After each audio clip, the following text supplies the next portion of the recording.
नमस्कार। आज हम आपको मित्रता के बारे में बताते हैं।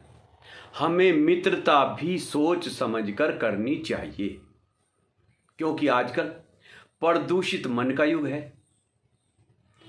मित्रता और इज्जत दोनों स्वार्थ की रह गई हैं। स्वार्थ सिद्धि है करने के लिए इंसान मित्रता करता है, और इज्जत भी उसकी जब ज़रूरत होती है तो इज्जत करता है, और ज़रूरत नहीं है तो इज्जत भी नहीं करता। ये हमारे दैनिक जीवन की बहुत ही सुंदर प्रेरणा है। मैं एक छोटी सी कथा सुनाकर आपको सावधान करना चाहता हूं। जंगल का राजा शेर होता है। शेर की घरवाली बच्चा पैदा करते समय गुजर गई। समस्या हुई कि बच्चों को कौन पालेगा।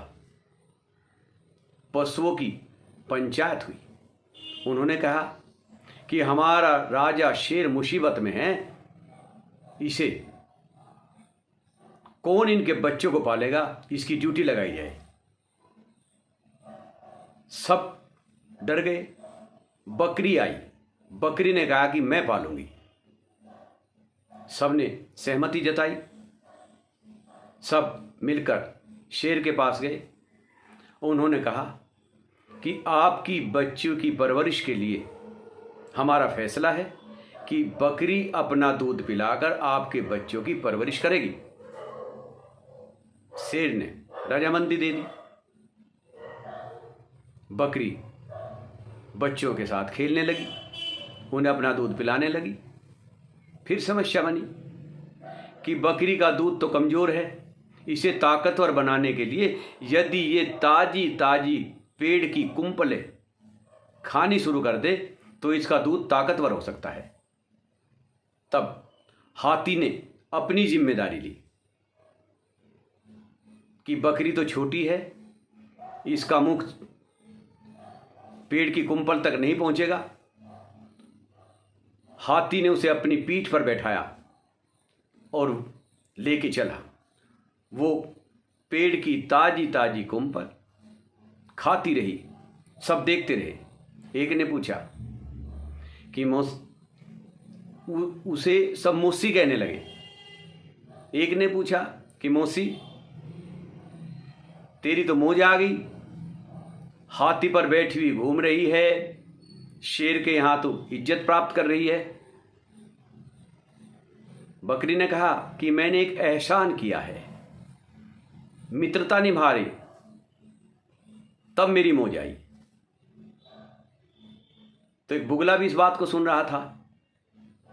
बुगले ने सोचा कि मुझे भी एहसान करना है। एक बार एक किसान सर्दी के मौसम में अपने खेत को पानी से सींच रहा था। वहां पर चूहों का एक बिल था। एक बूढ़ा सा चूहा जैसे ही पानी बिल के अंदर घुसा, वो बूढ़ा चूहा बाहर आया और ठिठुर रहा था। बुगले ने सोचा कि इसकी जान बचाई जाए। बुगला उड़कर उसके पास गया और चूहे को अपने पंख में बिठा लिया। अगले दिन बकरी हाथी पर बैठकर आई तो बुगले ने कहा कि मौसी, आज तो मैंने भी एहसान कर दिया है। बकरी ने कहा, बहुत अच्छा। जो एहसान करते हैं वे इसी तरह हाथी पर बैठकर घूमते हैं। आ मेरे पास उड़कर आ, बैठ, और सारे जंगल में हम ये शिक्षा देंगे कि हम एक दूसरे के शत्रु नहीं हैं, मित्र हैं। बुगला बोला, ठीक है मौसी, मैं आता हूं।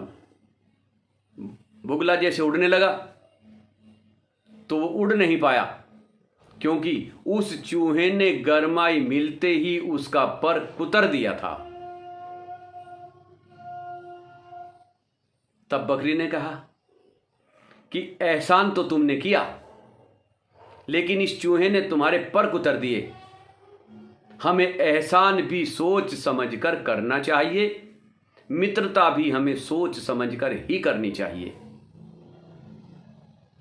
बगुला बहुत पछताया। इस छोटी सी कहानी से ये सिद्ध होता है कि आज के प्रदूषित मन के युग में हम जी रहे हैं, जिसमें मित्रता और इज्जत दोनों स्वार्थ भरी हैं, जरूरत भरी हैं। यहां पर मैं एक बात और स्पष्ट करता हूं, जो बात कभी भी अपने शत्रु को नहीं बतानी चाहिए वो भूल कर भी अपने मित्र को ना बताएं, क्योंकि मित्र का शत्रु बनते हुए देर नहीं लगती। आजकल जो डंक लगते हैं वो मित्रता में ही लगते हैं, क्योंकि मित्र इतना स्वार्थी होता है, जब उसकी स्वार्थ पूर्ति नहीं होती तो वो डंक चलाता है और वो अपने मित्र का भेदकार होता है, सारा भेद लिए हुए होता है, इसलिए बड़ी आसानी से उसे डंक चलाता है। जब दूसरे को पता चलता है कि इसने मुझ पर डंक चलाया है तो दुखी होता है और पश्चाताप करता है कि मुझे इसे मित्र नहीं बनाना चाहिए था, इसे अपने मन की बात नहीं बतानी चाहिए थी। हमारे दैनिक जीवन में यदि हम सुख शांति चाहते हैं, परमात्मा का भजन करना चाहते हैं, तो हमें ऐसे मित्रों से सावधान रहना होगा जो स्वार्थी हैं, लालची हैं।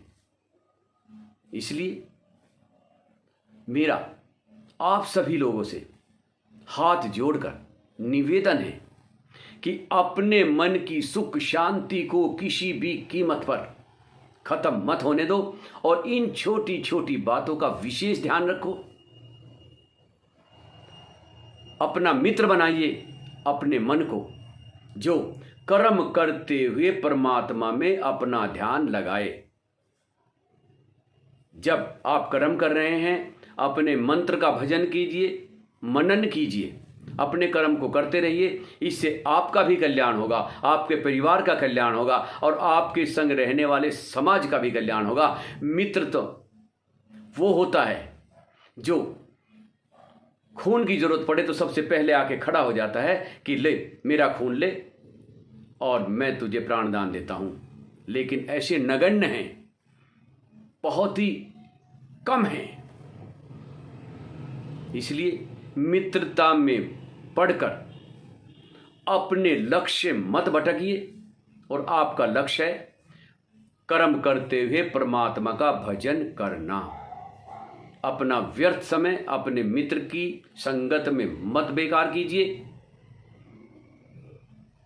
मेरे ये शब्द सुनने का आपका बहुत बहुत धन्यवाद। यदि आपको ये मेरे शब्द पसंद आए हों तो हमारे चैनल को लाइक और सब्सक्राइब करें।